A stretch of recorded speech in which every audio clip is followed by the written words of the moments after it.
Thanks very much. Thank you. Thanks for your question. Oh, that's a photographer. Yes, ma'am. My love interest? Don't let my wife hear you say that. Jeez. Well, Jenny doesn't know this. No, I'm kidding. No, she's in England, married to a banker. I mean, this guy had no clue who we were, what we were. We were all a bunch of guys, trying to impress Jenny on that show, But she was clearly probably the most experienced, having been a child actress, and was a real good sport being on the show with John Landis, and all he could yell was, "More blood!" And a bunch of guys, turning into a werewolf and being on location in London. So no, she wasn't. I have to tell you, my first time that I had one of those aha moments. As a student, we used to go to the National Theater and see all their plays. Well, there was a production of one particular play called Equus, which has since been. Are you familiar with that play? Now that's a very serious play about blinding horses, and there's a scene in the stable where the boy meets the girl. And they get it on, on stage. And I've come to find out, it was Jenny. Because we as students would go see it. One of my buddies was working at the National Theater. We go, "When's Equus on?" What's on Tuesday and Saturday? We could sneak in to see the Tuesday performance and the Saturday performance of Equus, particularly because of this amazing scene with Jenny on stage, naked. And then when I found out that it was in the course of the film, and I realized, wait a minute, you were in Equus? We all had a big crush on you. That's hilarious. Yeah, we're goofy stuff, But no, we haven't. We went back in, I think, I don't know what it was, 2000 something, to promote a DVD release. And that was the last time I saw Jenny. She was there, Griffin and I and John, and we were all, hanging out, which had some fun, and got a chance to be on radio, BBC Radio for an hour with John Landis and the cast of American Werewolf in London. Do you know that none of us got to talk except for John?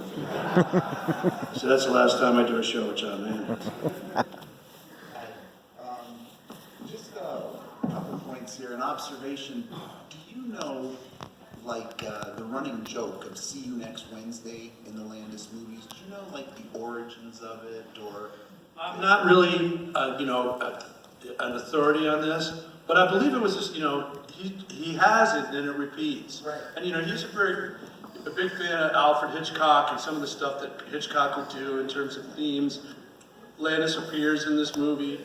I don't know if you saw, when we're when the cars are all crashing and they're hitting people and they're falling out of cars. There's one guy that crashes through a big plate glass window. That's John Landis. He had to do a stunt. He hails himself, "I was a stunt man before I was a director." Oh, really, John? And and he's done some stuff on other friends' movies too. But I think he wrote a screenplay, which was never made, and it was called "See You Next Wednesday." And so, as a sort of a tribute to that, the movie that was never made, he has it in all his movies. And I venture a guess that you're probably the only person on the planet that, when Michael Jackson's Thriller came out, been there, done that. Yeah, well, I used to make the joke, which is not even that funny, but I go, I do Dr. Pepper, 4 years, this guy comes out with Pepsi. I gotta do American Werewolf, sure enough, this Michael Jackson guy's gotta do Thriller. You go, Michael. And you're like, I know how they did. Come on, Michael, leave me alone. But, Riding your coattail. Yeah, it was, and I just regret not being in it. I could have been a zombie. Thank you, sir. Thank you. Oh, it's getting quiet. Any more questions? Any answers? Yes, in the back? Yes, sorry. Hey, how you doing? Good. Yeah, I was just kind of wondering about your relationship with Griffin Dunn for the film, and I like watching the commentaries. So I was watching the Full Moon Edition commentaries with you and him, and was there some kind of was there a natural relationship between you two that came across on the screen, or was that all Well, it's never just all acting. It's just you luck out if you happen to get along with somebody. We had similar upbringing. I mean, he had spent some time in Connecticut and New York, certainly, and I grew up in Connecticut.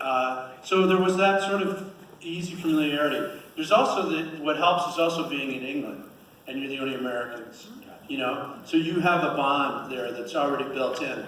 But I have to tell you, you're not playing buddies if you don't have that chemistry. And that's real, that's the real part of it, and you're only lucky to do that. There are times when you don't love the people you're working with, and you have to be professional about it. But, and you hear those stories all the time. There'll be some sort of article about, the celebrities that hated their spouses or whatever. It's because it's not common to just immediately get along with somebody. Now, in a TV series, it's a little different because those series go on for years, if you're lucky enough. And that there are those relationships where people have worked together. I think about the Hill Street Blues things and those sorts of long, these other shows, any of the hospital shows, where, these casts have been around, Grey's Anatomy, I mean, for how long, And people on soaps, 10, 15 years? So it is family at that point, but you've had a long period of time to build relationships with those other actors. Films aren't that way. You show up, and day one, the clock's running, the meter's running certainly, and you don't get a chance to rehearse nearly like you do in theater, where you actually read a script. Every movie that I've since done, or if I can get to the director and ask, the actors would volunteer, because they think they have to pay you if they call you. So they would just love to get together and read this. So you can hear it, the director can hear it, and the actors can hear the other parts. All you really focus on is your own part generally when you're preparing, or when you find out who the other actors are, if you know them or not. But Griffin and I had no previous experience with each other. We just sort of hit it off. We had no clue about John Landis. We were both rookies as far as how do you deal with this guy, how do you believe this guy? Because the way John talks to you, you think you're in the middle of being put on the whole time. So you can play to your insecurities as an actor, which everybody has, but you kind of go, did you understand? So I just would take him at whatever he said was what he meant. I mean, if it's a joke, we're going to find out. But, rather than try to figure out John Landis, and as I said, Griffin was open to the same sort of way that Jenny was a little different, but she can be because she was playing. It works in the role, to be difficult. I think it came across really well that you got the whole Yeah, it's like facility. it's strange to start with, and that happens in every film. If you look at these relationships. Now I hear of stories, and I'm not that kind of method actor, where if the bad guy shows up on set and is going to be a badass the whole shoot and not talk to anybody, and I mean, that's not where I come from. But I don't play that many killers either. So everybody has their own process. You just hope that you like the people that you're working with. And you can say in your own jobs, you have to work with some people you like, and sometimes you have to work with people you don't like, or worse. And sometimes, the days go by better when you're working with somebody you like. And we had a lot of laughs on the show. Some at our own expense, of course, because John was pulling the strings. And anytime I was naked, I was always being made fun of, as you can imagine.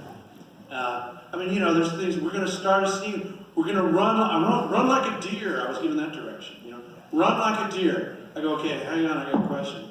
It's 40 degrees, I'm barefoot, and I got to walk through this muddy, or jog through, or run like, I said, even in a warm climate, I don't run like a deer, or a gazelle. So, there's always chatter and chat sometimes. I said, John, show me what you want. I used to love to do that. Show me how you want to do that little gazelle hop through the woods. Got him on that. Thank you. Thank you. Anybody else? Da-da-da-da. Oh, yes. What do you prefer, beer? Or... No, everything has its own challenge,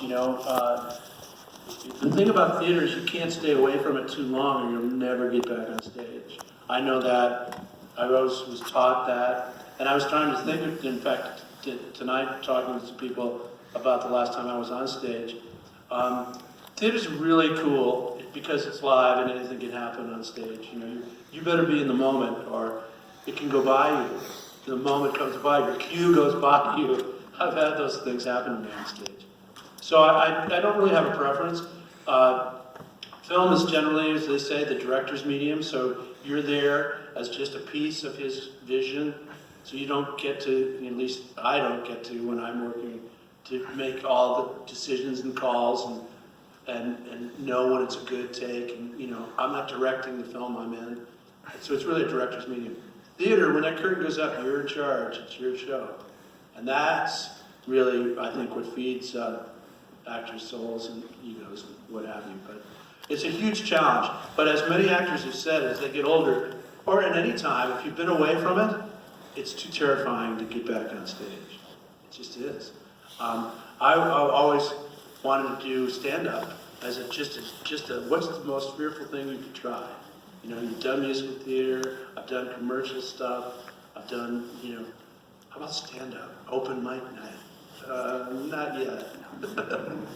Has anybody done that? Do we have any actors in the house? Are there people here who are performers? I forget I'm in Eerie. You don't have a lot of actors here, huh? I'd be living all by myself in Eerie if I lived. I haven't done it since I was a kid. I know you're doing other things, but I see this Warner Theater. I hope you support that. That looks fantastic. Oh yeah. Yeah, that looks fantastic.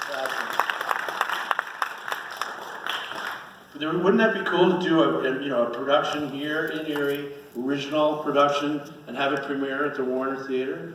I mean, that'd make the front page, of some big movies, big publications. But it's hard to do, hard to raise money, keep it small, and do it. Did you have a question?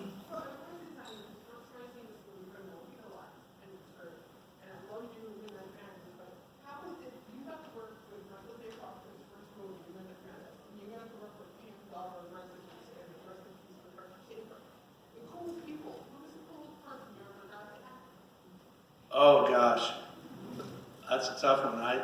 Nobody comes to mind. I'll never forget being totally upstaged by Christopher Plummer, who was, this man comes on set with a reputation of being Christopher Plummer. Yeah.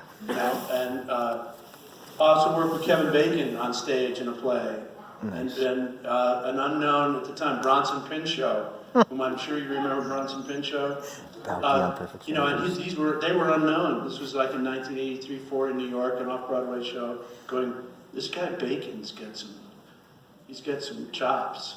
And particularly with Michael J. Fox, he's going, my agent wants me to do TV. We're going, give it a shot, Michael. Little do we know, you've seen the sort of stuff he's done. And but I was going to say about Christopher Plummer, he did this thing that I thought was so interesting. He knew how to get the camera to stay on him, or the editor not to cut. So he would stop, he'd do a long pause before he'd say my name, because you need to know the character's name. And I think my name was, my name was like Bill, in the show. So he'd say, well, tell me, Bill. And I watched him and I went, wait a second. How to steal a scene. Just do these long pauses, and anything that's really important, just take that pause. And they'll never cut away from you. Thanks for your question. Yeah, I often don't answer the questions that's asked, but please forgive me. Yes, sir? Just a quick comment. I just wanted to thank John Landis for pushing for you guys and not letting the execs turn it into another Blues Brothers by having Ackroyd and Belushi play your parts. Oh, well, I will say John had that,